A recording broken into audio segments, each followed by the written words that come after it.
Сәлем достар, менің каналыма қош келдіңіздер. Сіздермен бүгін дамские пальчики тортының рецептісімен бөлісемін. Ең алдымен табамызға май салып, артынан су құйып, шым-шым тұз салып, қайнатып аламыз. Қайнағаннан кейін бірден оттан алып, үстіне електен өткізіп ұнды саламыз. Ұнның барлығын салғаннан кейін бірден тез-тез араластырамыз. Бір келкі масса болғанға дейін үздіксіз араластырып тұрамыз. Сіздермен алдағы уақытта түріктің әйгілі тағамы лахмаджунның рецептісімен бөлісемін, сондықтан да каналға тіркеліп, лайк басуды ұмытпаңыздар. Міне бізде осындай бір келкі масса шықты. Дәл осындай қалыпқа енген соң плитканың үстіне қайтадан қойып, тағы да үздіксіз араластыратын боламыз. Сондай-ақ бізде плита орташа температурада тұруы қажет. Осылайша үздіксіз араластырудың нәтижесінде біз артық ылғалдан арыламыз. Табанның түбінде осындай тат пайда болса, онда біздің қамырымыз дайын деген сөз. Қамырды оттан алып тастағаннан кейін, оны міндетті түрде 10-15 минут көлемінде суытып аламыз. Егер де қамырымыз ыстық болатын болса, онда жұмыртқаларымыз пісіп қалуы мүмкін. Мен 5 жұмыртқаны пайдаландым, бірақ 5-еуін бірден салмаймыз, тек бір-бірден ғана салып, үздіксіз араластырып отырамыз. Басында жұмыртқа салған кезде қамыр осылайша бірікпеуі мүмкін, бірақ араластыра келе бір қалыпты формаға енеді. Массамыз тек осындай қалыпқа енген жағдайда ғана келесі жұмыртқаны саламыз. Осылайша 5 жұмыртқаны да салып араластырып шығамыз.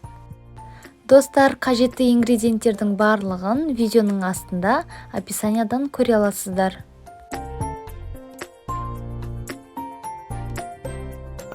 Дайын болған масса осылайша жылтырап тұрады. Осындай крем жасайтын форманы қолданатын боламыз. Егер де сізде болмаса, жай қарапайым целлофанды қолдансаңыз болады.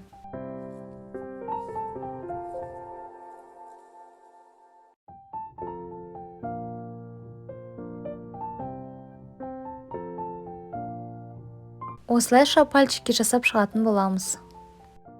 Арасын неғұрлым ашып жасасаңыз дұрыс болады. Пергамент қағазы жылжып кетпес үшін противеннің бетін аздап майлап алыңыз. Ендігі кезекте бұл таяқшаларды 180 градуста 30-35 минут аралығында пісіреміз. Бізде таяқшаларымыз осындай алтын түстес әдемі болып пісіп шығады. Енді кремін жасайтын боламыз. Ол үшін мен крем беларияны пайдаландым. Бізге 250 мл қажет болады. Соны миксерлеп аламыз. Алдымен ақырын жылдамдықта миксерлейміз. Уақыт өте келе әрбір минут сайын жылдамдығын арттырып отырамыз. Сіздер кез келген тортқа арналған крем пайдалана берсеңіздер болады. Бізде осындай өте қою крем пайда болды. Дайын болған крем осылайша жылтырап тұрады. Таяқшаларды осы кремге аунатып, ыдысымызға дізіп шығамыз.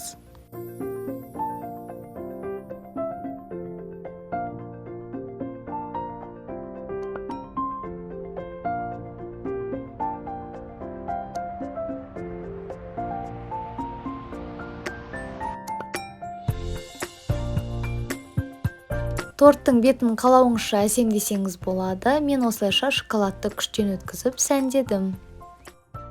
Біздің өте жұмсақ әрі дәмді дамские пальчики тортымыз дайын болды. Міндетті түрде жасап көріңіздер. Сіздермен болған Гүлім.